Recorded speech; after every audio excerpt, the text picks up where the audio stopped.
حضرت عائشہ فرماتی ہے مجھے رشک ہوتا، رشک، ناز کرتی میں کیا مقدر ہے ختیجہ کے۔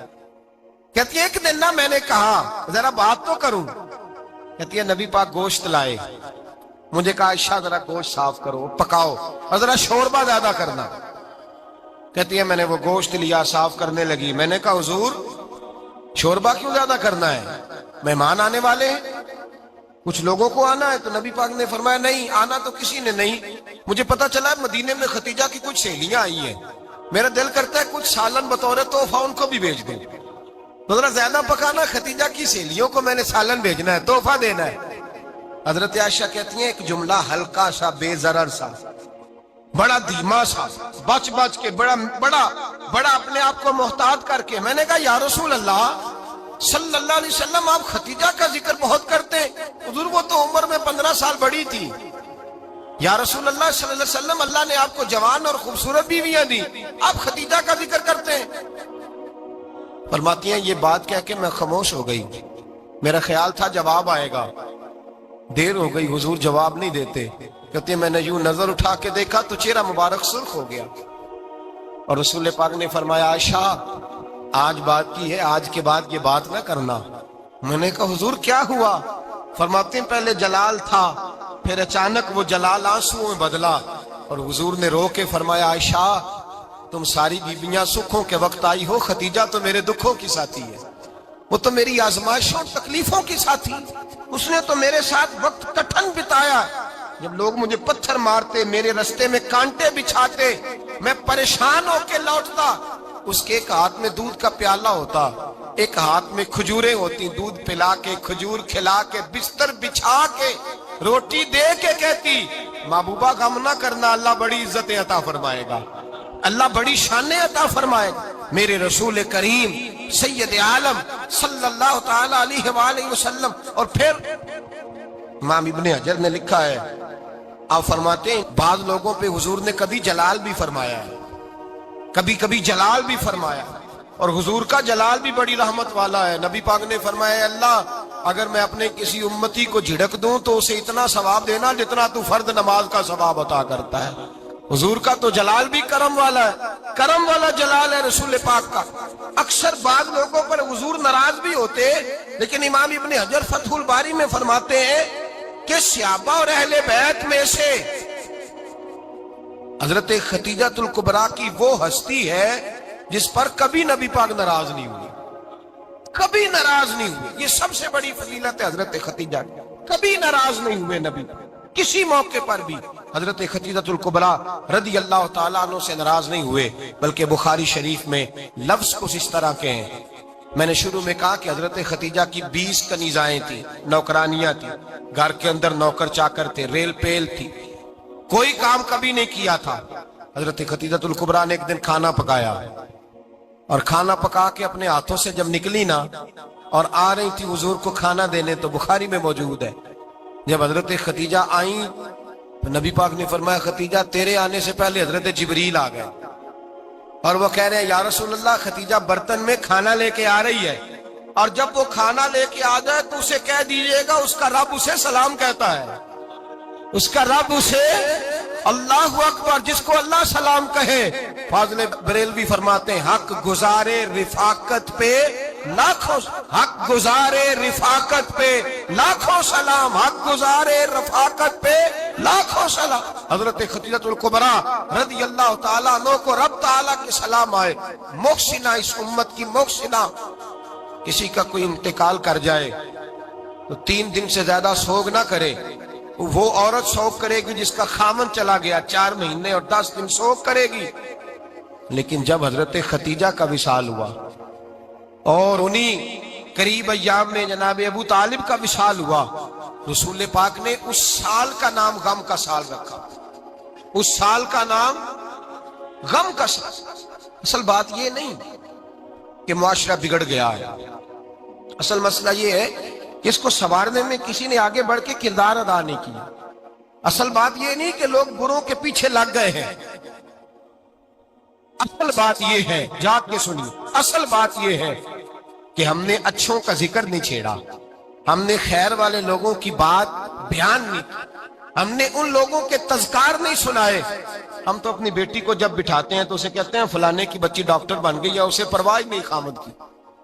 اور فلاں کی بچی انجینئر بن گئی ہے، اسے کیا فکر ہے اب خامد کمائے نہ کمائے. وہ دیکھو بچی کہاں تک پہنچ گئی ہے، بیٹے کچھ کر لے. بچی کو جب بھی بات سکھاؤ یا خدیجۃ الکبریٰ رضی اللہ تعالیٰ عنہ کی بتاؤ یا فاطمہ الزہرا کی بتاؤ، یا حضرت عائشہ صدیقہ کی بات سناؤ یا جناب حفصہ کی سناؤ. ہم ان لوگوں کا طریقہ تو بچے فالو کسے کر رہے ہیں، وہ کس کی پیروی کر رہے ہیں. کون سا ایسا گھر ہے جس گھر کے اندر ابا اور اماں جی بیٹھ کے، بالخصوص ماں اس کی ڈیوٹی ہے کہ وہ بیٹھے اور اپنی بچیوں کو حضرت خدیجہ کا طرز زندگی بتلائے، اپنے گھر کے اندر حضرت خدیجۃ الکبریٰ رضی اللہ تعالیٰ عنہ کا تذکرہ چھیڑے. اور میری یہ گزارش ہے، اہل سنت کو اللہ نے توفیق دی ہے، اللہ کی الف سے لے کر ولی کی یہ تک ہم سب کو ماننے والے ہیں.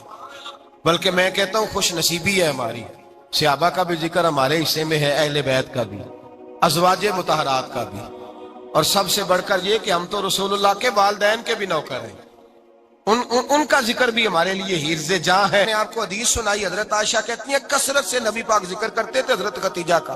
گویا حضرت خدیجہ کا ذکر کرنا میرے مصطفیٰ کی سنت ہے، رسول اللہ کا طریقہ ہے جناب خدیجہ کی بات کرنا.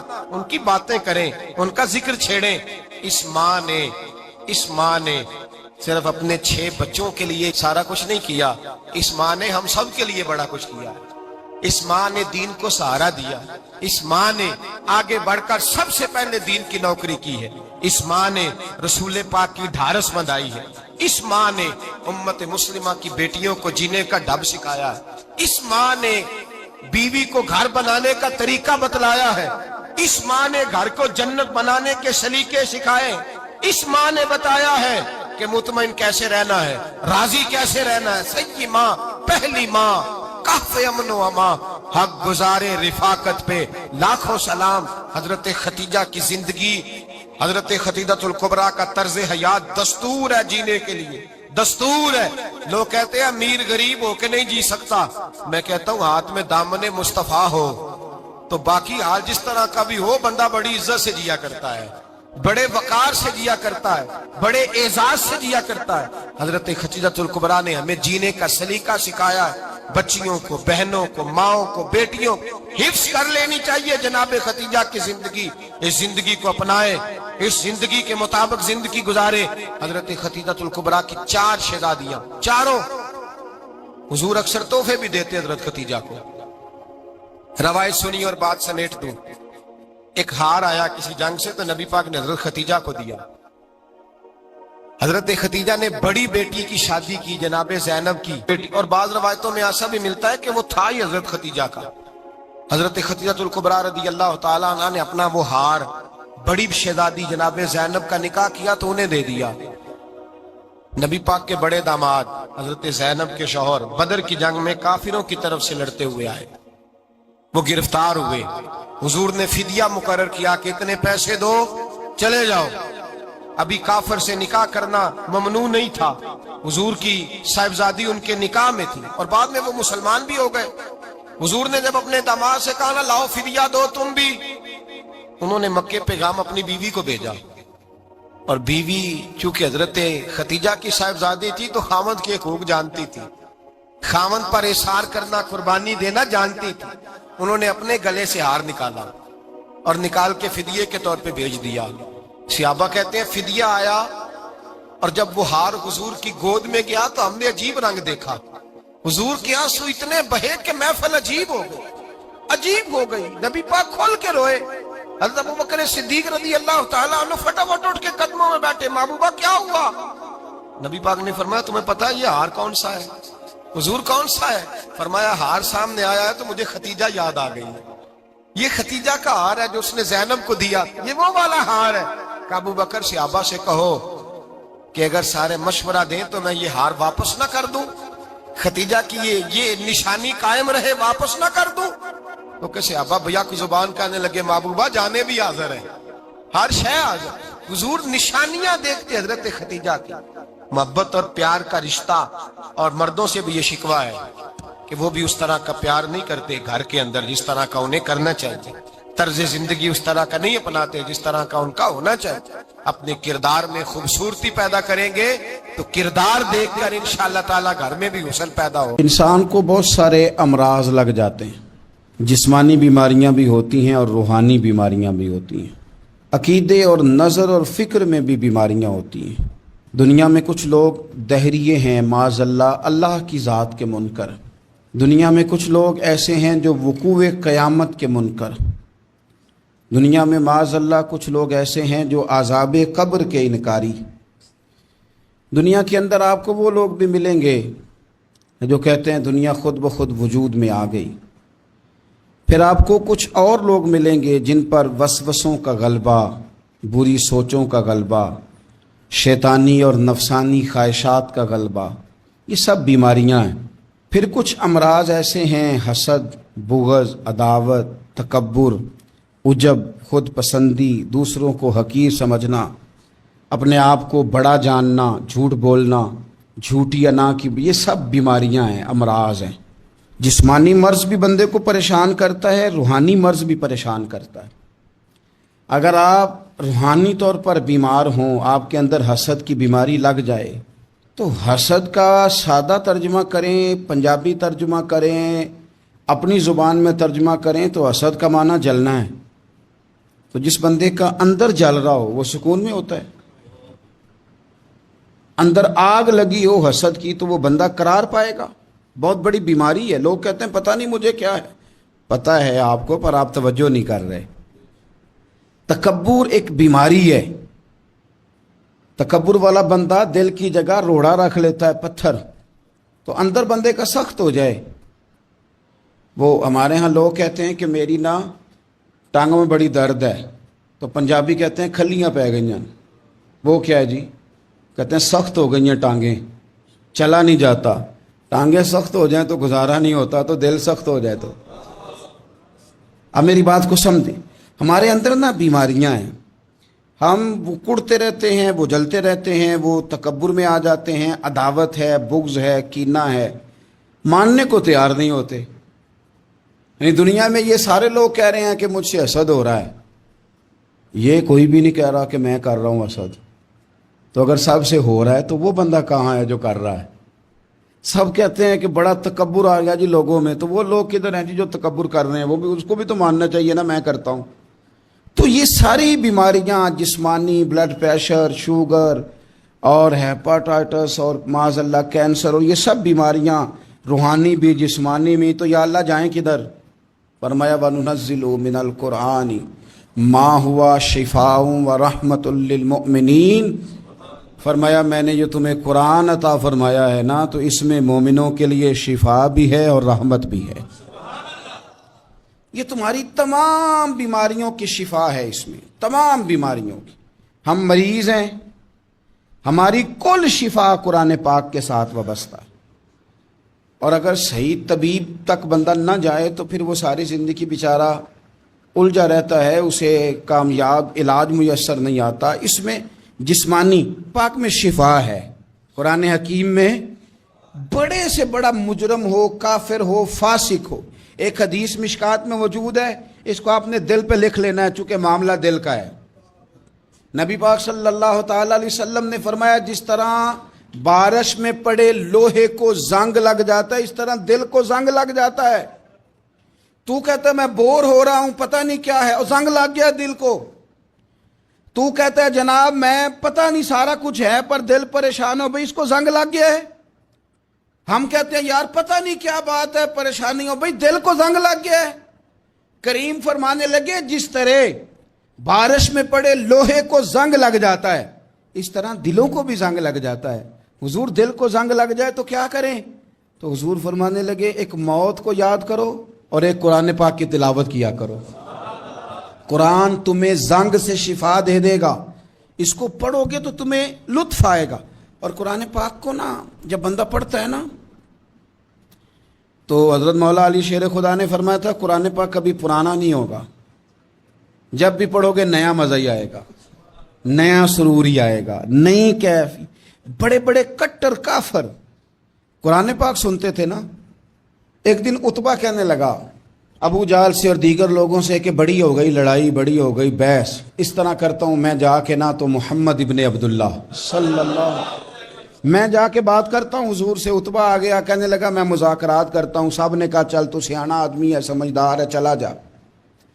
جا کے نہ تو وہی باتیں جو وہ ہمیشہ کرتے تھے، نبی کریم علیہ السلام سے کہنے لگا ہم سارے آپس میں ہیں، برادری ہے، قبیلہ ہے، ایک شہر ہے، پھر بھی لڑائیاں شروع ہو گئی ہیں۔ جو آپ کا کلمہ پڑھتے ہیں وہ الگ ہو گئے، جو ہمارے معاذ اللہ طریقے پہ ہیں وہ الگ ہیں، تو کوئی بات چیت نہ کر لیں بیٹھ کے۔ تو حضور نے فرمایا کرو نا۔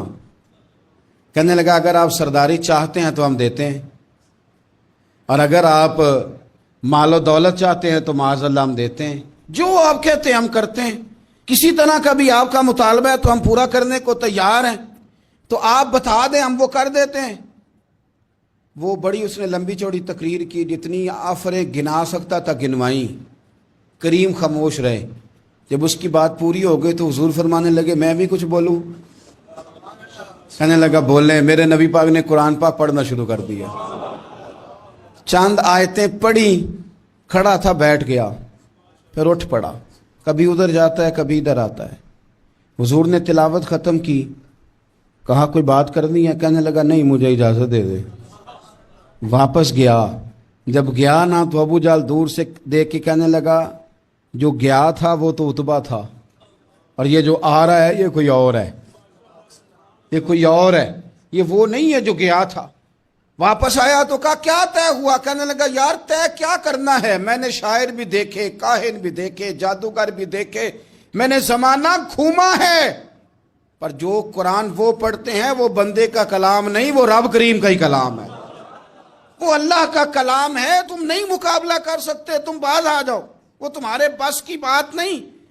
تیرے آگے ہیں یوں دبے لچے فصحا عرب کے بڑے بڑے، کوئی جان منہ میں زبان نہیں بلکہ جسم میں جان نہیں، اور کروں تیرے نام پہ جان فدا، نہ بس ایک جان دو جہاں فدا، میرا دو جہاں سے بھی نہیں جی بھرا، میں کروں کیا کروڑوں جہاں نہیں۔ طفیل بن عمر دوسی مکہ شریف آئے تجارت کے لیے، پہلے بھی آیا کرتے تھے، کہتے ہیں میں بہترین شاعر تھا، مکے آیا سامان بیچتا تھا، کچھ خرید کے لے جاتا تھا۔ ابو جہل مجھے کہنے لگا تو ہمارا دوست ہے، پرانا سجن ہے، تیرا آنا جانا ہے، اور تجھے یہاں اس شہر میں چونکہ تو ہمارا مہمان ہے تو ہر بات سے آگاہ کرنا ہمارا ذمہ داری ہے۔ یہاں ایک شخص ہے محمد ابن عبداللہ، محمد ابن عبداللہ صلی اللہ تعالی علیہ وسلم اعلان نبوت کرتے ہیں، اور معاذ اللہ شاعر ہیں، جادوگر ہیں، ان کی تو نے بات نہیں سننی۔ کہتا میں نے کہا مجھے کیا ضرورت ہے، میں نے چند ہفتے ٹھہرنا ہے، مال بیچنا ہے، کچھ خریدنا، چلے جانا ہے، مجھے کیا ضرورت ہے؟ کہا اچھا میں نہیں سنوں گا بات۔ کہتا مجھے نظر آئے کئی دفعہ حضور، اور جہاں حضور ہوتے تھے میں قریب ہی نہیں جاتا تھا۔ کہتے ہیں ایک دن نا حرم شریف میں سادے سے کپڑے اور پاؤں میں سونے جوتے اور سر پہ یوں امامہ کے جیسے فرشتے بھی جھک جھک کے زیارت کرتے ہیں۔ کہتے ہیں کہ نور بھری کیفیات حضور تشریف لائے، اور تشریف لا کے رسول کائنات علیہ السلام حرم کعبہ کے ساتھ ٹیک لگا کے بیٹھ گئے، سر سے لے کر پاؤں تک تنویر ہی تنویر ہے۔ حضور تشریف فرما ہوئے، قرآن پاک پڑھنے لگے۔ میں جب حضور کے قریب سے گزرتا تھا تو کانوں میں روئی دے کے گزرتا تھا، پر طفیل کہتے ہیں آج نا تھوڑی سی آواز میرے کانوں میں گئی، قرآن پڑھا محبوب نے۔ اور ویسے بھی کیا کمال ہوگا جب یاسین والے نبی خود یاسین پڑھتے ہوں، جب طٰہٰ والے نبی اپنی زبان سے طٰہٰ کی تلاوت کرتے، وَالضُّحَىٰ وَاللَّيْلِ اِذَا سَجَا جن کے بارے میں آیا جب وہ تلاوت کرتے ہوں، الم نشرح لک صدرک جن کے سینے کی تعریف اللہ نے کی، جب وہ ان آیتوں کی تلاوت کرتے ہوں گے تو کیا شان ہوگی۔ جن کو رب کہے وَلَسَوْفَ يُؤْتِيكَ رَبُّكَ فَتَرْضَىٰ حبیب تجھے اتنا دوں گا کہ تو راضی ہو جائے گا۔ تو جب حضور خود یہ آیتیں پڑھتے ہوں گے تو انداز کیا ہوتا ہوگا۔ کہتے ہیں وہ تھوڑی آیتیں سنی پر قربان جائیں میرا تو کوئی دل ہی بدل گیا۔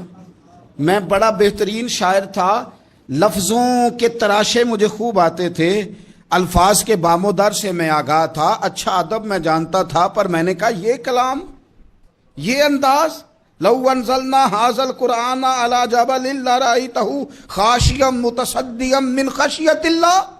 یہ انداز پتھروں پہاڑوں پہ جائے تو وہ ریزہ ریزہ ہو جائیں.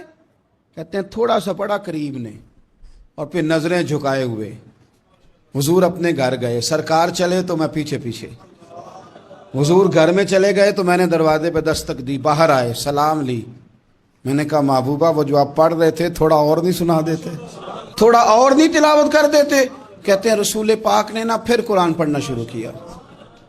میں کبھی بیٹھتا تھا کبھی اٹھتا تھا.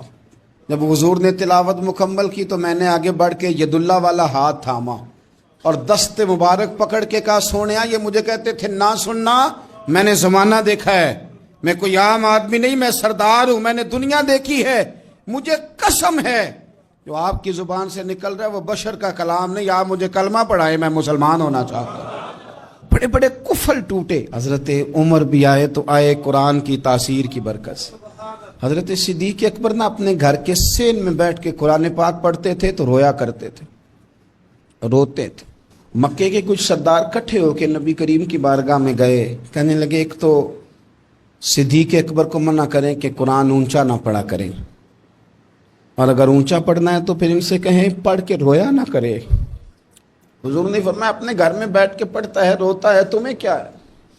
یا رسول اللہ, یہ ابو بکر صدیق جب قرآن پاک کی تلاوت کر کے روتے ہیں نا تو ہماری بچیاں بھی رونے لگتی ہیں, ہماری عورتیں گھر کا کام کاج چھوڑ کے تو صدیق اکبر کے دروازے پہ کھڑی ہو کے روتی رہتی.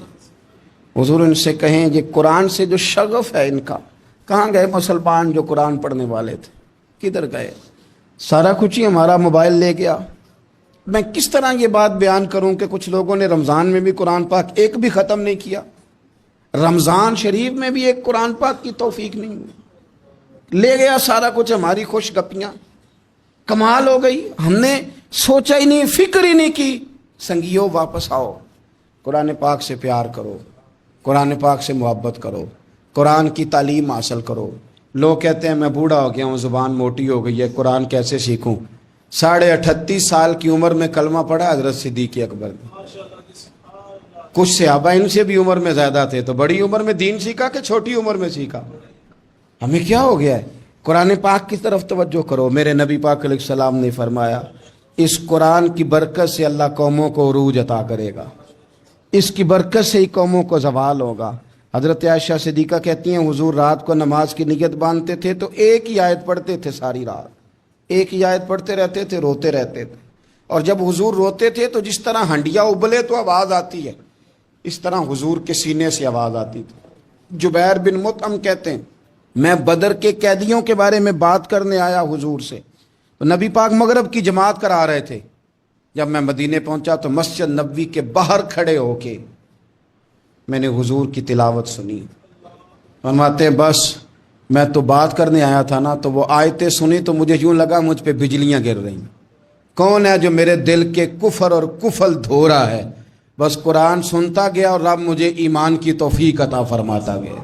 میں نے کلمہ پڑھ لیا, مسلمان. قرآن ہی ہمارے ہر مسئلے کا حل ہے. میں کیا کروں؟ قرآن پڑھتے ہیں ہمارے ہاں پر قبروں پہ پڑھا جاتا ہے, پر ختموں پہ. کیا قرآن پاک کا یہ حق نہیں تھا کہ وہ شادی والے دن بھی پڑھا جاتا؟ کیا قرآن پاک کا یہ حق نہیں تھا کہ وہ اسمبلی میں بھی پڑھا جاتا؟ قرآن پاک نہ شکایت کر رہا ہے, شکایت کرتا ہے کہ ان لوگوں نے نا مجھے ختموں پہ پڑھا ہے, اسمبلی میں نہیں پڑھا. وزیر اعظم کے خطاب سے پہلے تلاوت ہوتی ہے تو یہ تلاوت کے بعد یہ اعلان کیوں نہیں کرتے کہ ہم کریں گے وہ جو قرآن کہے گا؟ صدر کے خطاب سے پہلے تلاوت کراتے ہو تو یہ کیوں نہیں کہتے کہ اب ہوگا وہ جو قرآن کہہ رہا ہے؟ اسمبلی کا اجلاس تلاوت قرآن پاک سے شروع کرتے ہو تو یہ بھی تو کہو نا قرآن کے مطابق فیصلے ہوں گے. عدالتوں میں قسمیں اٹھانے کے لیے قرآن رہ گیا ہے, اس پہ ہاتھ رکھ کے کہو جو کہوں گا سچ کہوں گا. آج کے بعد وکیل بھی ہاتھ رکھے نا قرآن پاک پہ, جج بھی ہاتھ رکھے قرآن پاک پہ, گواہ بھی رکھے, ملزم بھی رکھے, اور مدعی بھی بتائے کہ اس نے پرچہ صحیح درج کرایا ہے, اس نے صحیح درج کرایا ہے, نام صحیح لکھوائے, اور یہ سارے بتائیں جج سے لے کر ملزم تک کہ ہم فیصلہ وہ کریں گے جو قرآن پاک نے ہمیں کہا ہے. صرف قسموں کے لیے رہ گئے. 2 صورتیں پڑھنی نہیں آتی اور تم بیچ میں قرآن پاک کو لا کے قسمیں اٹھاتے ہو. وہ تاجر جو دکان شروع کرنے سے پہلے تلاوت کراتا ہے, کس لیے کراتا ہے؟ کہ میں تجارت قرآن پاک کے مطابق کراؤں گا, اس لیے کراتا ہے. وہ تو کہتا ہے ذرا دکان صحیح چلے, ذرا برکت آ جائے. برکت نری تلاوت کرانے سے نہیں آئے گی. قرآن کے مطابق تجارت کر, پھر زیادہ برکت آئے گی. قرآن کے مطابق قرآن کے علم کو عام کیا جائے, قرآن کے نور کو عام کیا جائے, قرآن پاک کے ادارے مضبوط کیے جائیں.